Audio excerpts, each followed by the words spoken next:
Ashtavakra Gita, the Song of Ashtavakra. Translated by John Richards. Janaka said, "How is knowledge to be acquired? How is liberation to be attained? And how is dispassion to be reached? Tell me this, sir." 1.1 Ashtavakra said, "If you are seeking liberation, my son, shun the objects of the senses like poison. Practice tolerance, sincerity, compassion, contentment, and truthfulness like nectar." 1.2 You are neither earth, water, fire, air, or even ether. For liberation, know yourself as consisting of consciousness, the witness of these. 1.3 If only you will remain resting in consciousness, seeing yourself as distinct from the body, then even now you will become happy, peaceful, and free from bonds. 1.4 You do not belong to the Brahmin or any other caste.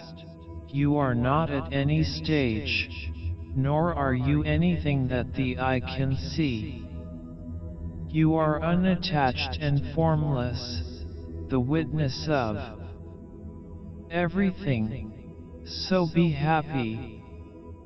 1.5 Righteousness and unrighteousness, pleasure and pain are purely of the mind and are no concern of yours. You are neither the doer nor the reaper of the consequences, so you are always free. 1.6 You are the one witness of everything, and are always totally free. The cause of your bondage is that you see the witness as something other than this. 1.7 Since you have been bitten by the black snake of the self-opinion that I am the doer, drink the nectar of faith in the fact that I am not the doer, and be happy. 1.8 Burn down the forest of ignorance with the fire of the understanding that I am the one pure awareness, and be happy and free from distress. 1.9 That in which all this appears, imagined like the snake in a rope, that joy, supreme joy, and awareness is what you are. So be happy. 1.10 If one thinks of oneself as free, one is free, and if one thinks of oneself as bound, one is bound. Here this saying is true, thinking makes it so. 1.11 Your real nature is as the one perfect, free, and actionless consciousness, the all-pervading witness, unattached to anything, desireless and at peace. It is from illusion that you seem to be involved in samsara. 1.12 Meditate on yourself as motionless awareness, free from any dualism, giving up the mistaken idea that you are just a derivative consciousness, or anything external or internal. 1.13 You have long been trapped in the snare of identification with the body. Sever it with the knife of knowledge that I am awareness, and be happy, my son. 1.14 You are really unbound and actionless, self-illuminating, and spotless already. The cause of your bondage is that you are still resorting to stilling the mind. 1.15 All of this is really led by you and strung out in you, for what you consist of is pure awareness, so don't be small-minded. 1.16 You are unconditioned and changeless, formless, and immovable, unfathomable awareness and unperturbable, so hold to nothing but consciousness. 1.17 Recognize that the apparent is unreal, while the unmanifest is abiding. Through this initiation into truth you will escape falling into unreality again.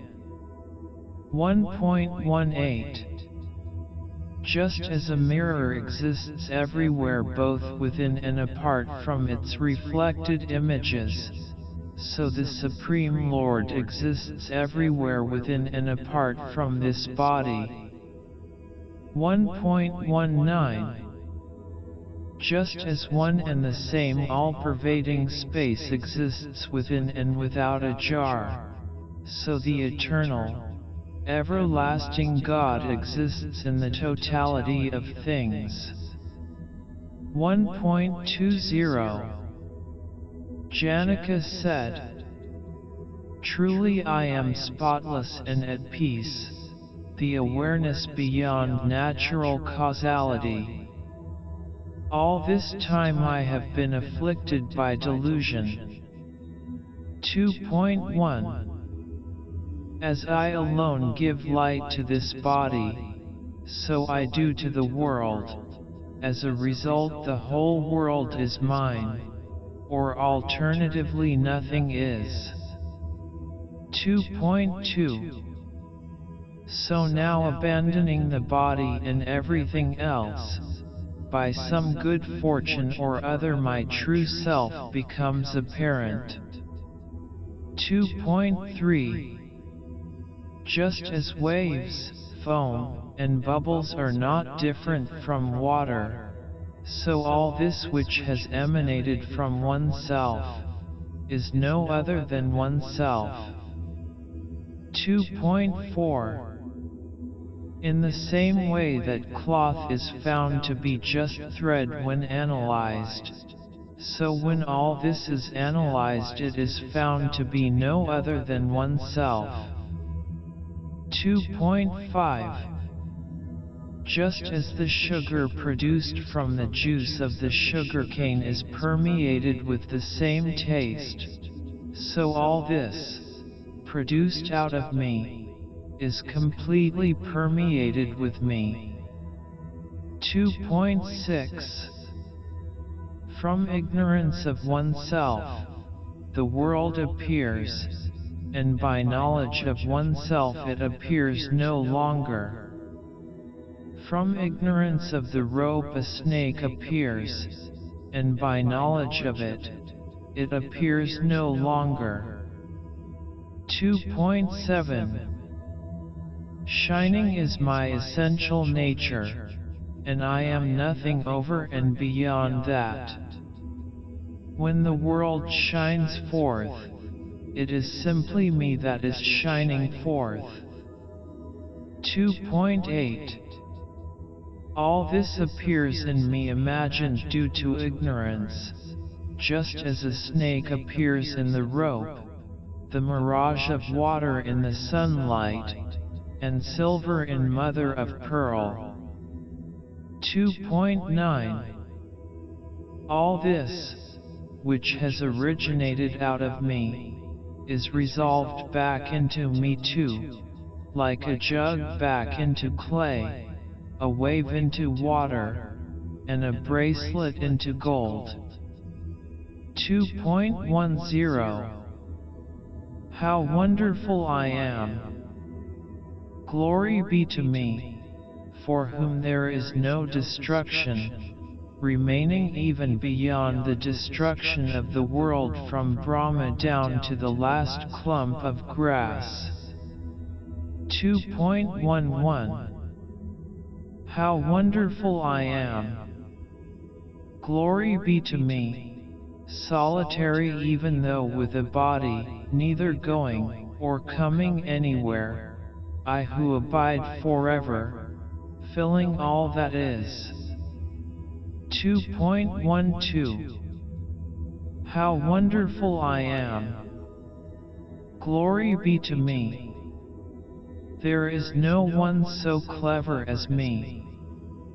I who have borne all that is forever, without even touching it with my body.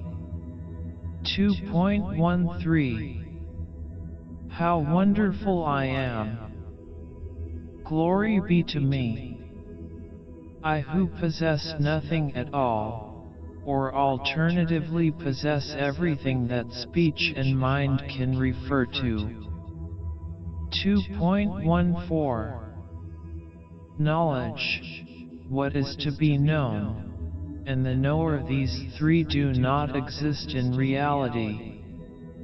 I am the spotless reality in which they appear because of ignorance. 2.15 Truly dualism is the root of suffering. There is no other remedy for it than the realization that all this that we see is unreal, and that I am the one stainless reality, consisting of consciousness.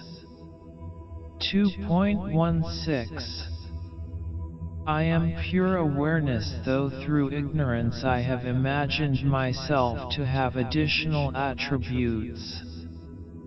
By continually reflecting like this, my dwelling place is in the unimagined. 2.17 For me there is neither bondage nor liberation. The illusion has lost its basis and ceased. Truly all this exists in me, though ultimately it does not even exist in me. 2.18 I have recognized that all this and my body are nothing, while my true self is nothing but pure consciousness. So what can the imagination work on now? 2.19 The body, heaven, and hell, bondage and liberation, and fear too, all this is pure imagination. What is there left to do for me whose very nature is consciousness? 2.20 Truly I do not see dualism even in a crowd of people. What pleasure should I have when it has turned into a wilderness? 2.21 I am not the body, nor is the body mine. I am not a living being. I am consciousness. It was my thirst for living that was my bondage. 2.22 Truly it is in the limitless ocean of myself, that stimulated by the colorful waves of the worlds everything suddenly arises in the wind of consciousness. 2.23 It is in the limitless ocean of myself, that the wind of thought subsides, and the traitor-like living being's world bark is wrecked by lack of goods. 2.24 How wonderful it is that in the limitless ocean of myself the waves of living beings arise, collide, play, and disappear, according to their natures. 2.25 Ashtavakra said, Knowing yourself as truly one and indestructible, how could a wise man possessing self-knowledge like you feel any pleasure in acquiring wealth? 3.1 Truly, when one does not know oneself, one takes pleasure in the objects of mistaken perception, just as greed arises for the mistaken silver in one who does not know mother of pearl for what it is. 3.2 All this wells up like waves in the sea. Recognizing, I am that, why run around like someone in need? 3.3 After hearing of oneself as pure consciousness and the supremely beautiful, is one to go on lusting after sordid sexual objects?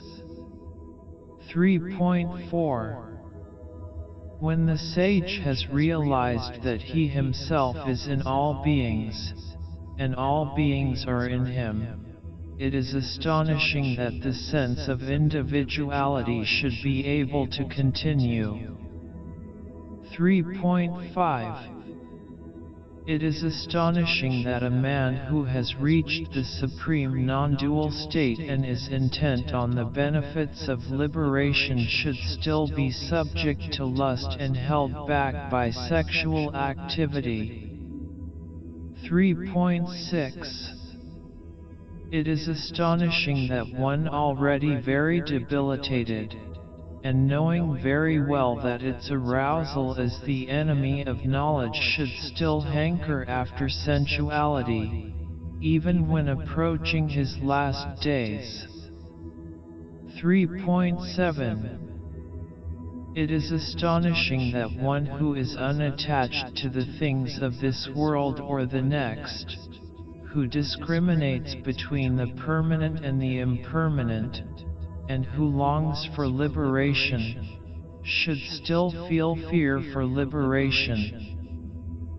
3.8 Whether fated or tormented, the wise man is always aware of his supreme self-nature and is neither pleased nor disappointed. 3.9 The great-souled person sees even his own body in action as if it were someone else's, so how should he be disturbed by praise or blame? 3.10 Seeing this world as pure illusion, and devoid of any interest in it, how should the strong-minded person feel fear, even at the approach of death? 3.11 Who is to be compared to the great-souled person whose mind is free of desire even in disappointment, and who has found satisfaction in self-knowledge? 3.12 How should a strong-minded person, who knows that what he sees is by its very nature nothing, consider one thing to be grasped and another to be rejected? 3.13 For someone who has eliminated attachment, and who is free from dualism and from desire, an object of enjoyment that comes of itself is neither painful nor pleasurable.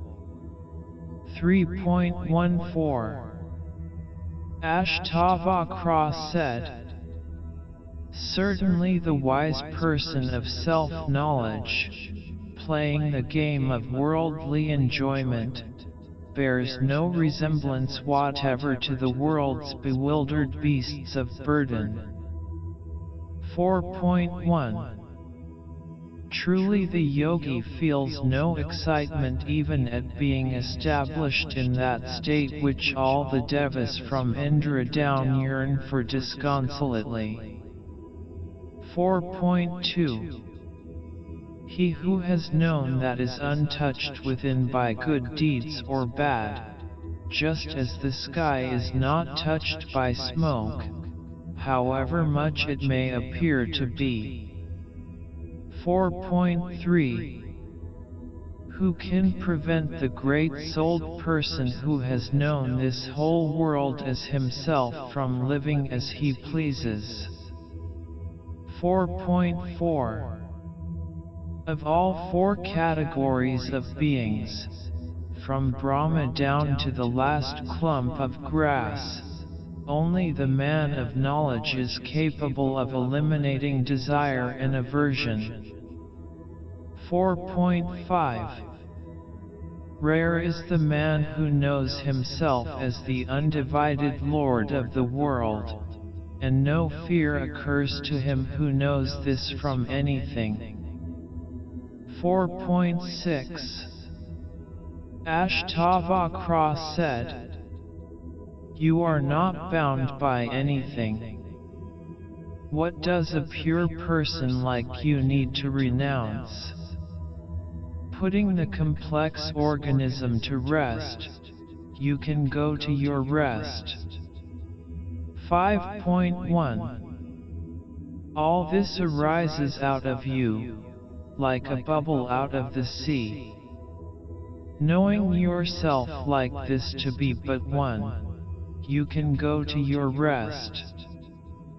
5.2 In spite of being in front of your eyes, all this, being insubstantial, does not exist in you, spotless as you are. It is an appearance like the snake in a rope, so you can go to your rest. 5.3 Equal in pain and in pleasure, equal in hope and in disappointment, equal in life and in death, and complete as you are, you can go to your rest. 5.4 Ashtavakra said, "I am infinite like space, and the natural world is like a jar. To know this is knowledge, and then there is neither renunciation, acceptance, or cessation of it." 6.1 I am like the ocean, and the multiplicity of objects is comparable to a wave. To know this is knowledge, and then there is neither renunciation, acceptance, or cessation of it. 6.2 I am like the mother of pearl, and the imagined world is like the silver. To know this is knowledge, and then there is neither renunciation, acceptance, or cessation of it. 6.3 Alternatively, I am in all beings, and all beings are in me. To know this is knowledge, and then there is neither renunciation, acceptance, or cessation of it. 6.4 Janaka said, "It is in the infinite ocean of myself that the world bark wanders here and there, driven by its own inner wind. I am not upset by that." 7.1 Let the world wave rise or vanish of its own nature in the infinite ocean of myself. There is no increase or diminution to me from it. 7.2 It is in the infinite ocean of myself that the imagination called the world takes place. I am supremely peaceful and formless, and as such I remain. 7.3 My true nature is not contained in objects, nor does any object exist in it. for it is infinite and spotless. So it is unattached, desireless, and at peace, and as such I remain. 7.4 Truly I am but pure consciousness, and the world is like a conjurer's show. So how could I imagine there is anything there to take up or reject? 7.5 Ashtavakra said, bondage is when the mind longs for something, grieves about something, rejects something, holds on to something, is pleased about something or displeased about something. 8.1 Liberation is when the mind does not long for anything, grieve about anything, reject anything, or hold on to anything, and is not pleased about anything or displeased about anything. 8.2 Bondage is when the mind is tangled in one of the senses, and liberation is when the mind is not tangled in any of the senses. 8.3 When there is no me, that is liberation, and when there is me there is bondage. Considering this earnestly, do not hold on and do not reject. 8.4 Ashtavakra said, knowing when the dualism of things done and undone has been put to rest, or the person for whom they occur has, then you can hear and now go beyond renunciation and obligations by indifference to such things. 9.1 Rare indeed, my son, is the lucky man whose observation of the world's behavior has led to the extinction of his thirst for living, thirst for pleasure and thirst for knowledge. 9.2 All this is impermanent and spoilt by the three sorts of pain. Recognizing it to be insubstantial, contemptible, and only T for rejection, one attains peace. 9.3 When was that age or time of life when the dualism of extremes did not exist for men? Abandoning them, a person who is happy to take whatever comes attains perfection. 9.4 Who does not end up with indifference to such things and attain peace when he has seen the differences of opinions among the great sages, saints and yogis. 9.5 Is he not a guru who, endowed with dispassion and equanimity, achieves full knowledge of the nature of consciousness, and leads others out of samsara? 9.6 If you would just see the transformations of the elements as nothing more than the elements, then you would immediately be freed from all bonds and established in your own nature. 9.7 One's inclinations are samsara. Knowing this, abandon them. The renunciation of them is the renunciation of it. Now you can remain as you are. 9.8 Ashtavakra said, abandoning desire, the enemy, along with gain, itself so full of loss, and the good deeds which are the cause of the other two, practice indifference to everything. 10.1 Look on such things as friends, land, money, property, wife, and bequests as nothing but a dream or a 3 or weekday conjurer's show.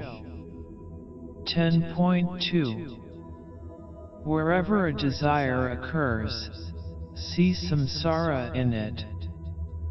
Establishing yourself in dispassion, be free of passion and happy. 10.3 The essential nature of bondage is nothing other than desire, and its elimination is known as liberation. It is simply by not being attached to changing things that the everlasting joy of attainment is reached. 10.4 You are one, conscious and pure, while all this is just inert non-being. Ignorance itself is nothing, so what need have you of desire to understand? 10.5 Kingdoms, children, wives, bodies, pleasures, these have all been lost to you life after life, attached to them though you were. 10.6 Enough of wealth, sensuality, and good deeds. In the forest of samsara the mind has never found satisfaction in these. 10.7 How many births have you not done hard and painful labor with body, mind, and speech? Now at last stop. 10.8 Ashtavakra said, unmoved and unstressed, realizing that being, non-being and transformation are of the very nature of things, one easily finds peace. 11.1 At peace, having shed all desires within, and realizing that nothing exists here but the Lord, the Creator of all things, one is no longer attached to anything. 11.2 Realizing that misfortune and fortune come in their turn from fate, one is contented, one's senses under control, and does not like or dislike. 11.3 Realizing that pleasure and pain, birth and death are from fate, and that one's desires cannot be achieved, one remains inactive, and even when acting does not get attached. 11.4 Realizing that suffering arises from nothing other than thinking, dropping all desires one rids oneself of it, and is happy and at peace everywhere. 11.5 Realizing, I am not the body, nor is the body mine. I am awareness. One attains the supreme state and no longer remembers things done or undone. 11.6 Realizing, it is just me, from Brahma down to the last clump of grass, one becomes free from uncertainty, pure, at peace and unconcerned about what has been attained or not. 11.7 Realizing that all this varied and wonderful world is nothing, one becomes pure receptivity, free from inclinations, and as if nothing existed, one finds peace. 11.8 Janaka said, First of all I was averse to physical activity, then to lengthy speech, and finally to thinking itself, which is why I am now established. 12.1 In the absence of delight in sound and the other senses, and by the fact that I am myself not an object of the senses, my mind is focused and free from distraction, which is why I am now established. 12.2 Owing to the distraction of such things as wrong identification, one is driven to strive for mental stillness. Recognizing this pattern, I am now established. 12.3 By relinquishing the sense of rejection and acceptance, and with pleasure and disappointment ceasing today, Brahman, I am now established. 12.4 Life in a community, then going beyond such a state, meditation, and the elimination of mind-made objects. By means of these I have seen my error, and I am now established. 12.5 Just as the performance of actions is due to ignorance, so their abandonment is too. By fully recognizing this truth, I am now established. 12.6 Trying to think the unthinkable is doing something unnatural to thought. Abandoning such a practice, therefore, I am now established. 12.7 He who has achieved this has achieved the goal of life. He who is of such a nature has done what has to be done. 12.8 Janaka said, The inner freedom of having nothing is hard to achieve, even with just a loincloth, but I live as I please, abandoning both renunciation and acquisition. 13.1 Sometimes one experiences distress because of one's body, sometimes because of one's tongue, and sometimes because of one's mind. Abandoning all of these, I live as I please in the goal of human existence. 13.2 Recognizing that in reality no action is ever committed, I live as I please, just doing what presents itself to be done.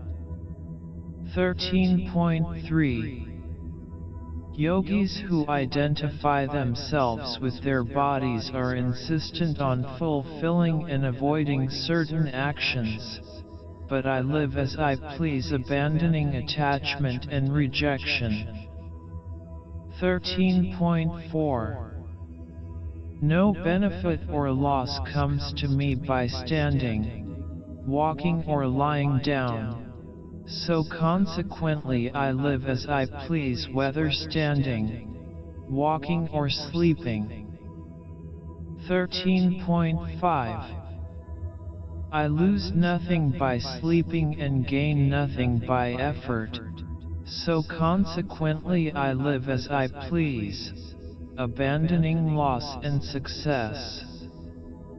13.6 Frequently observing the drawbacks of such things as pleasant objects, I live as I please, abandoning the pleasant and unpleasant. 13.7 Janaka said, He who by nature is empty-minded, and who thinks of things only unintentionally, is freed from deliberate remembering like one awakened from a dream. 14.1 When my desire has been eliminated, I have no wealth, friends, robber senses, scriptures, or knowledge. 14.2 Realizing my supreme self-nature in the person of the witness, the Lord, and the state of desirelessness in bondage or liberation, I feel no inclination for liberation. 14.3 The various states of one who is empty of uncertainty within, and who outwardly wanders about as he pleases like a madman, can only be known by someone in the same condition. 14.4 Ashtavakra said, while a man of pure intelligence may achieve the goal by the most casual of instruction, another may seek knowledge all his life and still remain bewildered.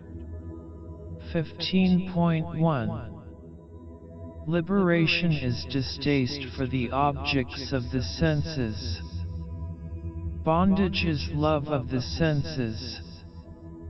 This is knowledge. Now do as you please. 15.2 This awareness of the truth makes an eloquent, clever, and energetic man dumb, stupid and lazy, so it is avoided by those whose aim is enjoyment. 15.3 You are not the body, nor is the body yours, nor are you the doer of actions or the reaper of their consequences. You are eternally pure consciousness, the witness, in need of nothing, so live happily. 15.4 Desire and anger are objects of the mind, but the mind is not yours, nor ever has been. You are choiceless, awareness itself and unchanging, so live happily. 15.5 Recognizing oneself in all beings, and all beings in oneself, be happy, free from the sense of responsibility and free from preoccupation with me. 15.6 Your nature is the consciousness, in which the whole world wells up, like waves in the sea. That is what you are, without any doubt, so be free of disturbance.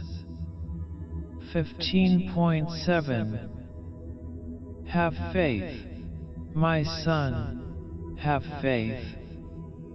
Don't let yourself be deluded in this, sir. You are yourself the Lord, whose property is knowledge, and are beyond natural causation. 15.8 The body invested with the senses stands still, and comes and goes. You yourself neither come nor go, so why bother about them? 15.9 Let the body last to the end of the age, or let it come to an end right now. What have you gained or lost, who consist of pure consciousness? 15.10 Let the world wave rise or subside according to its own nature in you, the great ocean. It is no gain or loss to you. 15.11 My son, you consist of pure consciousness, and the world is not separate from you. So who is to accept or reject it, and how, and why? 15.12 How can there be either birth, karma, or responsibility in that one unchanging, peaceful, unblemished and infinite consciousness which is you? 15.13 Whatever you see, it is you alone manifest in it. How could bracelets, armlets, and anklets be different from the gold? 15.14 Giving up such distinctions as this is what I am, and I am not that, recognize that everything is myself, and be without distinction and happy. 15.15 It is through your ignorance that all this exists. In reality you alone exist. Apart from you there is no one within or beyond samsara. 15.16 Knowing that all this is an illusion, one becomes free from desire, pure receptivity, and at peace, as if nothing existed. 15.17 Only one thing has existed, exists, and will exist in the ocean of being. You have no bondage or liberation. Live happily and fulfilled. 15.18 Being pure consciousness, do not disturb your mind with thoughts of for and against. Be at peace and remain happily in yourself, the essence of joy. 15.19 Give up the practice of concentration completely and hold nothing in your mind. You are free in your very nature, so what will you achieve by working your brain? 15.20 Ashtavakra said, My son, you may recite or listen to countless scriptures, but you will not be established within until you can forget everything. 16.1 You may, as a learned man, indulge in wealth, activity, and meditation, but your mind will still long for that which is the cessation of desire, and beyond all goals. 16.2 It is because of effort that everyone is in pain, but no one realizes it.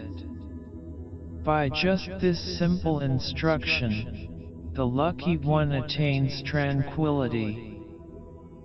16.3 Happiness belongs to no one but that supremely lazy man for whom even opening and closing his eyes is a bother. 16.4 When the mind is freed from such pairs of opposites as, I have done this, and I have not done that, it becomes indifferent to merit, wealth, sensuality and liberation.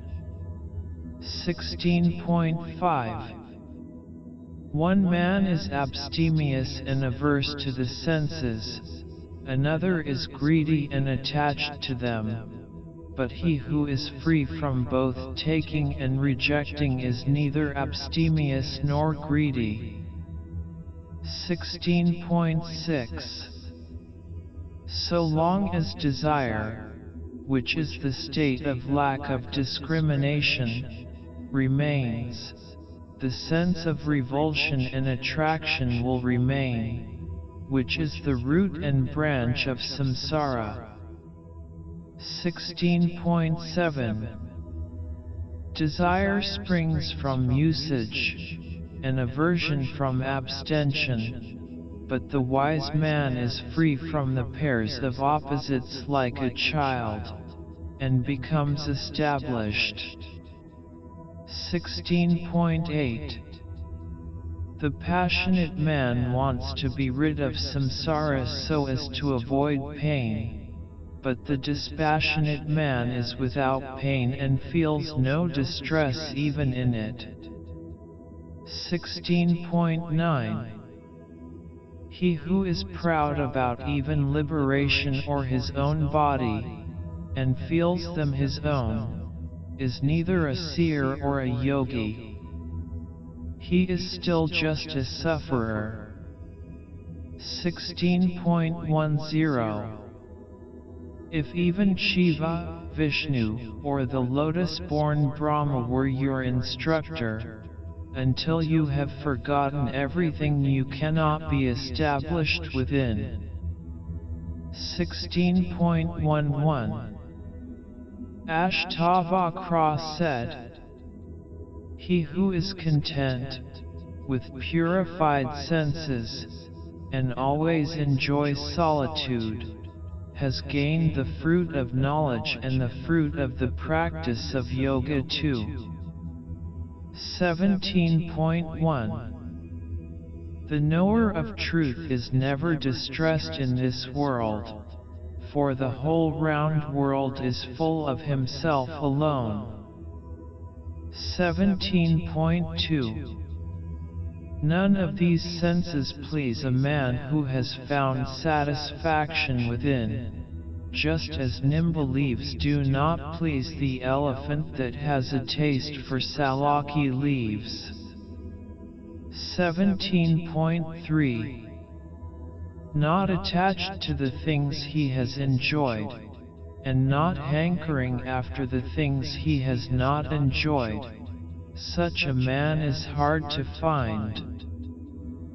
17.4 Those who desire pleasure and those who desire liberation are both found in samsara, but the great-souled man who desires neither pleasure nor liberation is rare indeed. 17.5 It is only the noble-minded who is free from attraction or repulsion to religion, wealth, sensuality, and life and death too. 17.6 He feels no desire for the elimination of all this, nor anger at its continuing. So the lucky man lives happily with whatever means of sustenance presents itself. 17.7 Thus fulfilled through this knowledge, contented and with the thinking mind emptied, he lives happily just seeing, hearing, feeling, smelling and tasting. 17.8 In him for whom the ocean of samsara has dried up, there is neither attachment or aversion. His gaze is vacant, his behavior purposeless, and his senses inactive. 17.9 Surely the supreme state is everywhere for the liberated mind. He is neither awake or asleep, and neither opens or closes his eyes. 17.10 The liberated man is resplendent everywhere, free from all desires. Everywhere he appears self-possessed and pure of heart. 17.11 Seeing, hearing, feeling, smelling, tasting, speaking and walking about, the great-souled man who is freed from trying to achieve or avoid anything is free indeed. 17.12 The liberated man is free from desires everywhere. He does not blame, does not praise, does not rejoice, is not disappointed, and neither gives nor takes. 17.13 When a great-souled one is equally unperturbed in mind and self-possessed at the sight of a woman full of desire and at approaching death, he is truly liberated. 17.14 There is no distinction between pleasure and pain, man and woman, success and failure for the wise man who looks on everything as equal. 17.15 There is no aggression or compassion, no pride or humility, no wonder or confusion for the man whose days of running about are over. 17.16 The liberated man is not averse to the senses and nor is he attached to them. He enjoys himself continually with an unattached mind in both achievement and non-achievement. 17.17 One established in the absolute state with an empty mind does not know the alternatives of inner stillness and lack of stillness, and of good and evil. 17.18 Free of me and mine and of a sense of responsibility, aware that nothing exists, with all desires extinguished within, a man does not act even in acting. 17.19 He whose thinking mind is dissolved achieves the indescribable state and is free from the mental display of delusion, dream, and ignorance.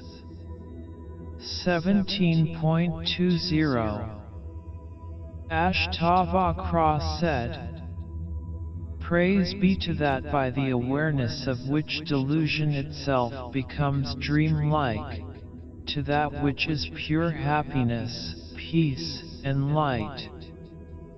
18.1 One may get all sorts of pleasure by the acquisition of various objects of enjoyment, but one cannot be happy except by the renunciation of everything. 18.2 How can there be happiness for one who is burnt inside by the blistering sun of the pain of things that need doing, without the rain of the nectar of peace? 18.3 This existence is just imagination. It is nothing in reality, but there is no non-being for natures that know how to distinguish being from non-being. 18.4 The realm of one's own self is not far away, and nor can it be achieved by the addition of limitations to its nature. It is unimaginable, effortless, unchanging, and spotless. 18.5 By the simple elimination of delusion and the recognition of one's true nature, those whose vision is unclouded live free from sorrow. 18.6 Knowing everything as just imagination, and himself as eternally free, how should the wise man behave like a fool? 18.7 Knowing himself to be God and being and non-being just imagination, what should the man free from desire learn, say, or do? 18.8 Considerations like I am this or I am not this are finished for the yogi who has gone silent, realizing everything is myself. 18.9 For the yogi who has found peace, there is no distraction or one-pointedness, no higher knowledge or ignorance, no pleasure, and no pain. 18.10 The dominion of heaven or beggary, gain or loss, life among men or in the forest, these make no difference to a yogi whose nature it is to be free from distinctions. 18.11 There is no religion, wealth, sensuality, or discrimination for a yogi free from the pairs of opposites such as I have done this and I have not done that. 18.12 There is nothing needing to be done, or any attachment in his heart for the yogi liberated while still alive. Things are just for a lifetime. 18.13 There is no delusion, world, meditation on that, or liberation for the pacified great soul. All these things are just the realm of imagination. 18.14 He by whom all this is seen may well make out he doesn't exist. But what is the desireless one to do? Even in seeing he does not see. 18.15 He by whom the Supreme Brahma is seen may think I am Brahma, but what is he to think who is without thought, and who sees no duality? 18.16 He by whom inner distraction is seen may put an end to it, but the noble one is not distracted. When there is nothing to achieve, what is he to do? 18.17 The wise man, unlike the worldly man, does not see inner stillness, distraction, or fault in himself, even when living like a worldly man. 18.18 Nothing is done by him who is free from being and non-being, who is contented, desireless, and wise, even if in the world's eyes he does act. 18.19 The wise man who just goes on doing what presents itself for him to do, encounters no difficulty in either activity or inactivity. 18.20 He who is desireless, self-reliant, independent, and free of bonds functions like a dead leaf blown about by the wind of causality. 18.21 There is neither joy nor sorrow for one who has transcended samsara. He lives always with a peaceful mind and as if without a body.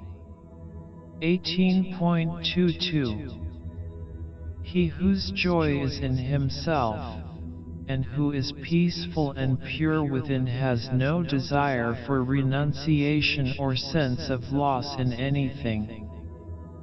18.23 For the man with a naturally empty mind, doing just as he pleases, there is no such thing as pride or false humility, as there is for the natural man. 18.24 This action was done by the body but not by me. The pure-natured person thinking like this is not acting even when acting. 18.25 He who acts without being able to say why, but not because he is a fool, he is one liberated while still alive, happy, and blessed. He thrives even in samsara. 18.26 He who has had enough of endless considerations and has attained to peace, does not think, know, hear, or see. 18.27 He who is beyond mental stillness and distraction, does not desire either liberation or anything else. Recognizing that things are just constructions of the imagination, that great soul lives as God here and now. 18.28 He who feels responsibility within, acts even when not acting, but there is no sense of done or undone for the wise man who is free from the sense of responsibility. 18.29 The mind of the liberated man is not upset or pleased. It shines unmoving, desireless, and free from doubt. 18.30 He whose mind does not set out to meditate or act, meditates and acts without an object. 18.31 A stupid man is bewildered when he hears the real truth, while even a clever man is humbled by it just like the fool. 18.32 The ignorant make a great effort to practice one-pointedness and the stopping of thought, while the wise see nothing to be done and remain in themselves like those asleep. 18.33 The stupid does not attain cessation whether he acts or abandons action, while the wise man knows peace within simply by knowing the truth.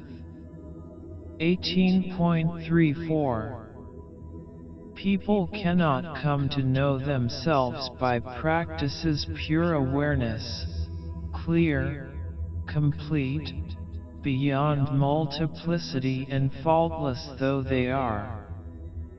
18.35 The stupid does not achieve liberation even through regular practice, but the fortunate remains free and actionless simply by discrimination. 18.36 The stupid does not attain Godhead because he wants to become it, while the wise man enjoys the supreme Godhead without even wanting it.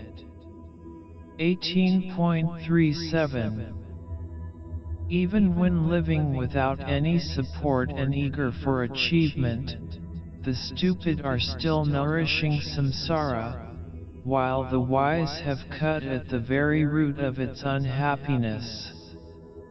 18.38 The stupid does not find peace because he is wanting it, while the wise discriminating the truth is always peaceful-minded. 18.39 How can there be self-knowledge for him whose knowledge depends on what he sees? The wise do not see this and that, but see themselves as unending. 18.40 How can there be cessation of thought for the misguided who is striving for it? Yet it is there always naturally for the wise man delighted in himself. 18.41 Some think that something exists, and others that nothing does. Rare is the man who does not think either, and is thereby free from distraction. 18.42. Those of weak intelligence think of themselves as pure non-duality, but because of their delusion do not know this, and remain unfulfilled all their lives. 18.43. The mind of the man seeking liberation can find no resting place within, but the mind of the liberated man is always free from desire by the very fact of being without a resting place. 18.44.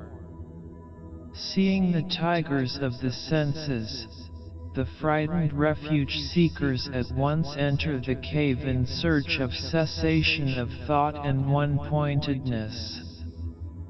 18.45. Seeing the desireless lion, the elephants of the senses silently run away, or, if they cannot, serve him like courtiers.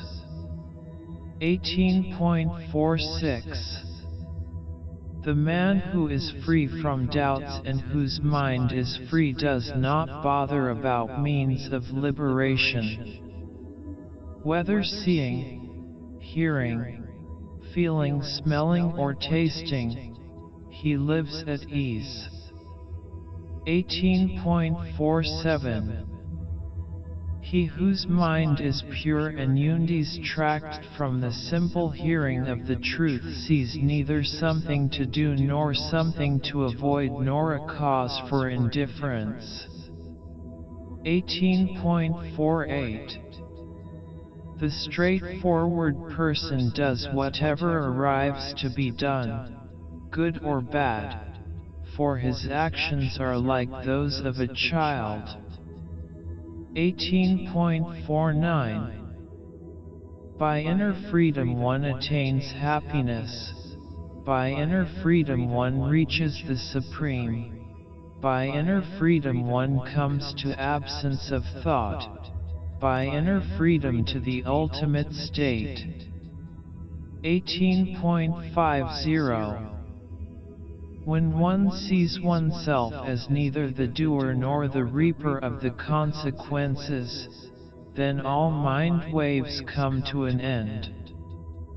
18.51. The spontaneous unassumed behavior of the wise is noteworthy, but not the deliberate, intentional stillness of the fool. 18.52. The wise who are rid of imagination, unbound and with unfettered awareness may enjoy themselves in the midst of many goods, or alternatively go on to mountain caves. 18.53. There is no attachment in the heart of a wise man whether he sees or pays homage to a learned Brahmin, a celestial being, a holy place, a woman, a king, or a friend. 18.54. A yogi is not in the least put out even when humiliated by the ridicule of servants, sons, wives, grandchildren, or other relatives. 18.55. Even when pleased he is not pleased, not suffering even when in pain. Only those like him can know the wonderful state of such a man. 18.56. It is the sense of responsibility which is samsara. The wise who are of the form of emptiness, formless, unchanging and spotless see no such thing. 18.57.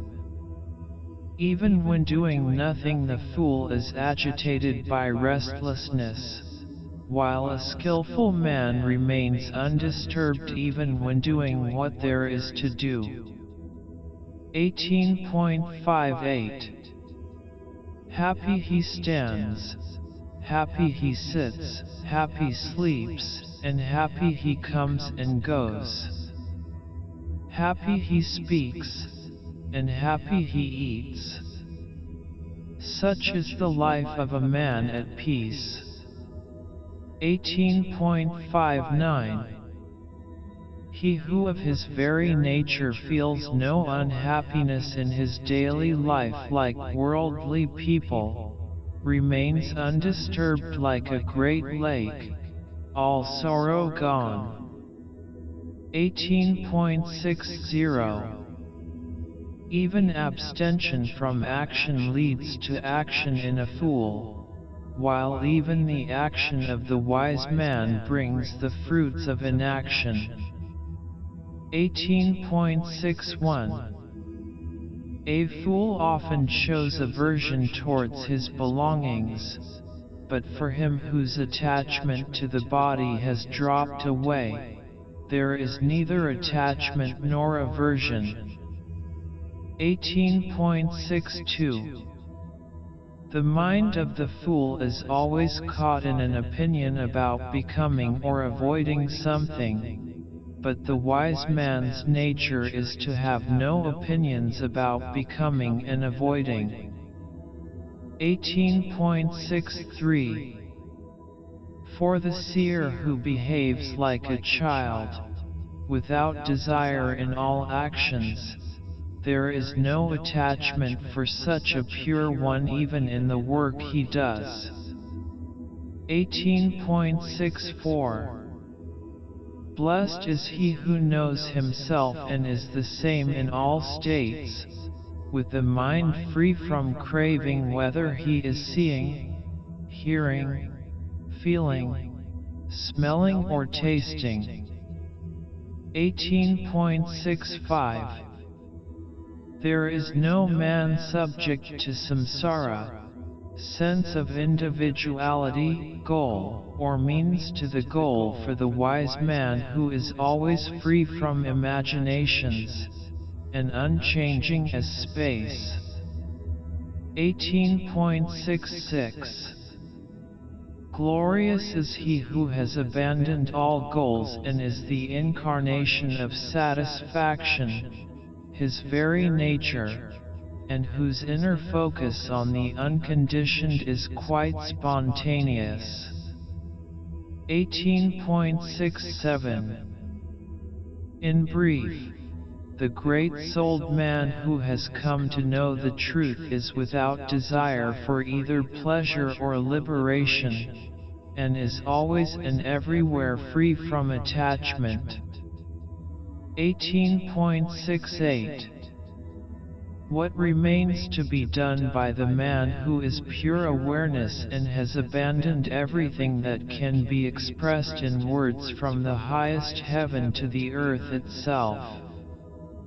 18.69 The pure man who has experienced the indescribable attains peace by his own nature, realizing that all this is nothing but illusion, and that nothing is. 18.70 There are no rules, dispassion, renunciation, or meditation for one who is pure receptivity by nature, and admits no knowable form of being. 18.71 For him who shines with the radiance of infinity and is not subject to natural causality, there is neither bondage, liberation, pleasure, nor pain. 18.72 Pure illusion reigns in samsara, which will continue until self-realization. But the enlightened man lives in the beauty of freedom from me and mine, from the sense of responsibility and from any attachment. 18.73 For the seer who knows himself as imperishable and beyond pain, there is neither knowledge, a world, nor the sense that I am the body or the body mine. 18.74. No sooner does a man of low intelligence give up activities like the elimination of thought than he falls into mental chariot racing and babble. 18.75. A fool does not get rid of his stupidity even on hearing the truth.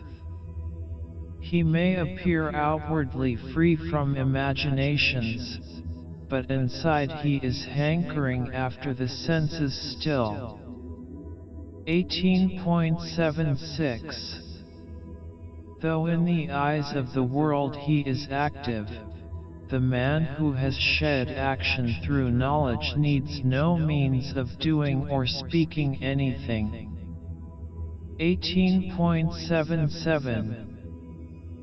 For the wise man who is always unchanging and fearless, there is neither darkness nor light nor destruction, nor anything. 18.78. There is neither fortitude, prudence, nor courage for the yogi whose nature is beyond description and free of individuality. 18.79. There is neither heaven nor hell nor even liberation during life. In a nutshell, in the sight of the seer nothing exists at all. 18.80. He neither longs for possessions nor grieves at their absence. The calm mind of the sage is full of the nectar of immortality. 18.81. The dispassionate does not praise the good or blame the wicked. Content and equal in pain and pleasure, he sees nothing that needs doing. 18.82. The wise man does not dislike samsara or seek to know himself. Free from pleasure and impatience, he is not dead and he is not alive. 18.83. The wise man stands out by being free from anticipation, without attachment to such things as children or wives, free from desire for the senses, and not even concerned about his own body. 18.84. Peace is everywhere for the wise man who lives on whatever happens to come to him, going to wherever he feels like, and sleeping wherever the sun happens to set. 18.85. Let his body rise or fall. The great-souled one gives it no thought, having forgotten all about samsara in coming to rest on the ground of his true nature. 18.86. The wise man has the joy of being complete in himself and without possessions, acting as he pleases, free from duality and rid of doubts, and without attachment to any creature. 18.87. The wise man excels in being without the sense of me. Earth, a stone, or gold are the same to him. The knots of his heart have been rent asunder, and he is freed from greed and blindness. 18.88. Who can compare with that contented, liberated soul who pays no regard to anything and has no desire left in his heart? 18.89.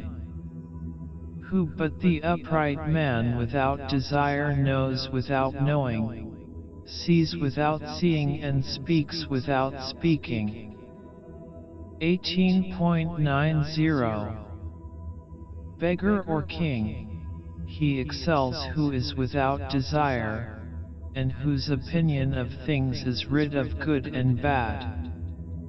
18.91 There is neither dissolute behavior nor virtue, nor even discrimination of the truth for the sage who has reached the goal and is the very embodiment of guileless sincerity.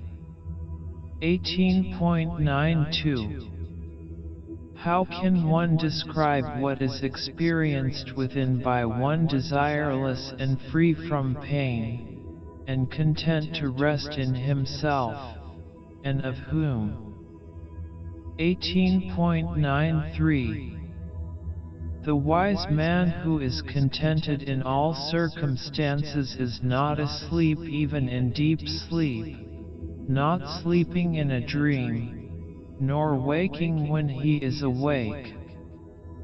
18.94 The seer is without thoughts even when thinking, without senses among the senses, without understanding even in understanding, and without a sense of responsibility even in the ego.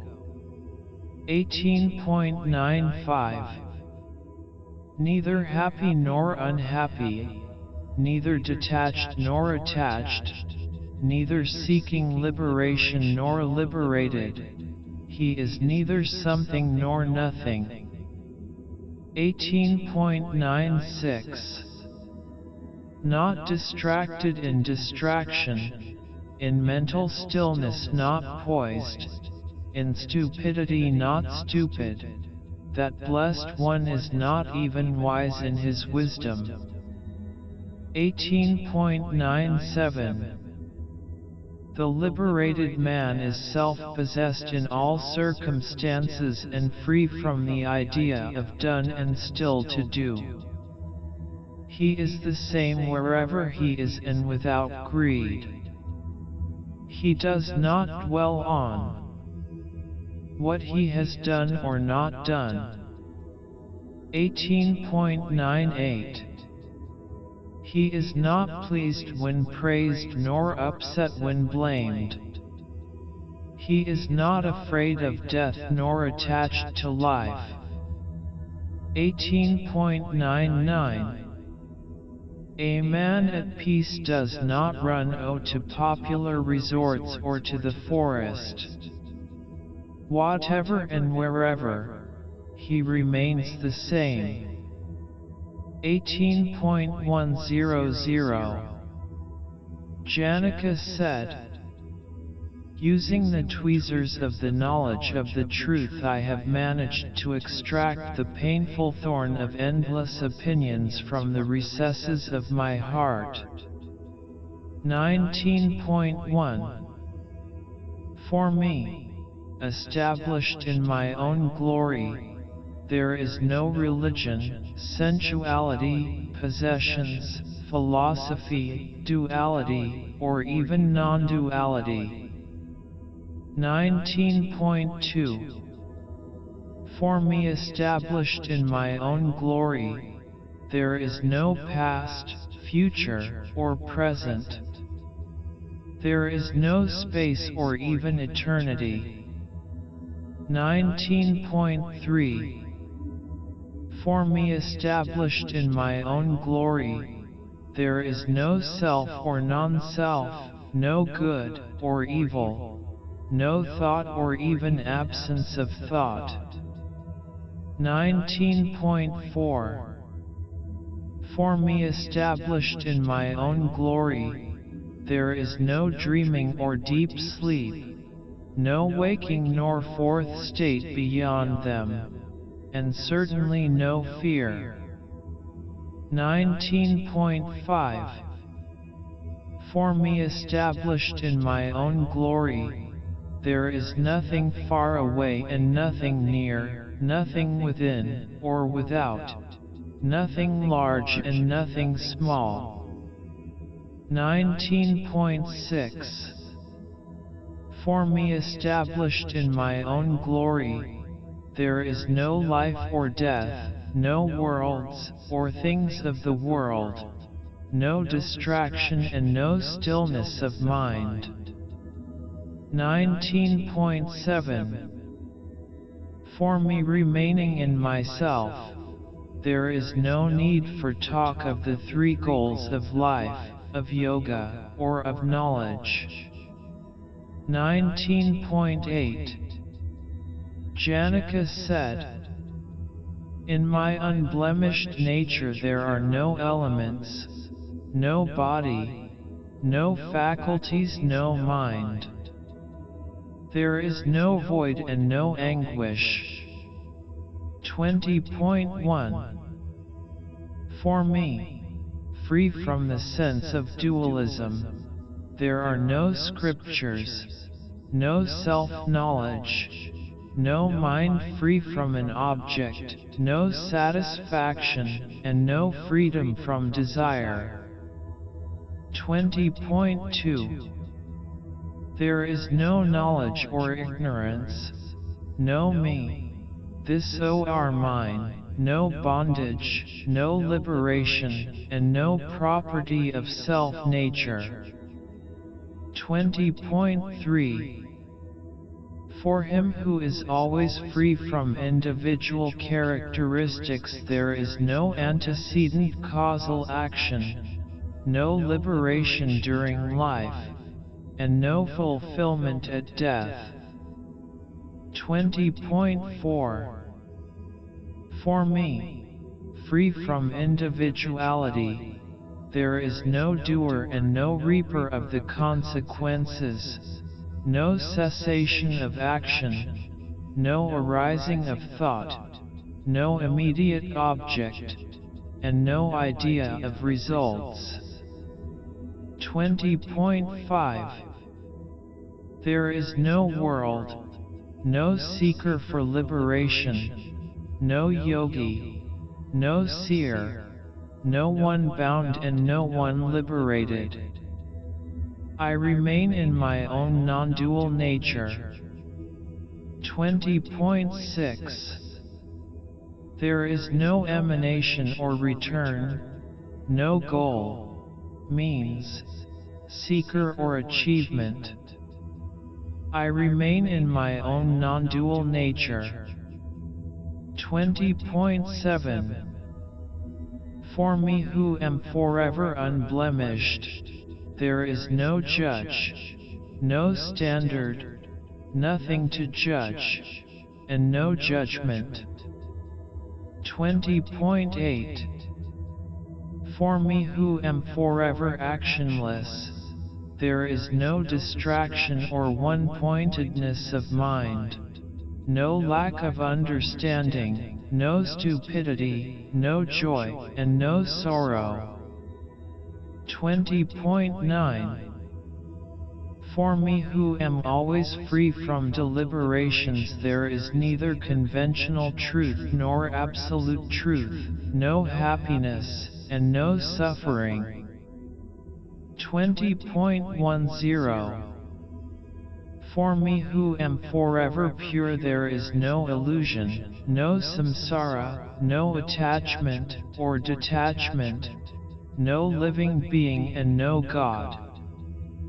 20.11 For me who am forever unmovable and indivisible, established in myself, there is no activity or inactivity, no liberation, and no bondage. 20.12 For me who am blessed teacher, and no goal of human existence. 20.13 There is no being or non-being, no unity or dualism. What more is there to say? Nothing arises out of me. 20.14 Om Tat Sat. Trans Song Book, Ashton.text.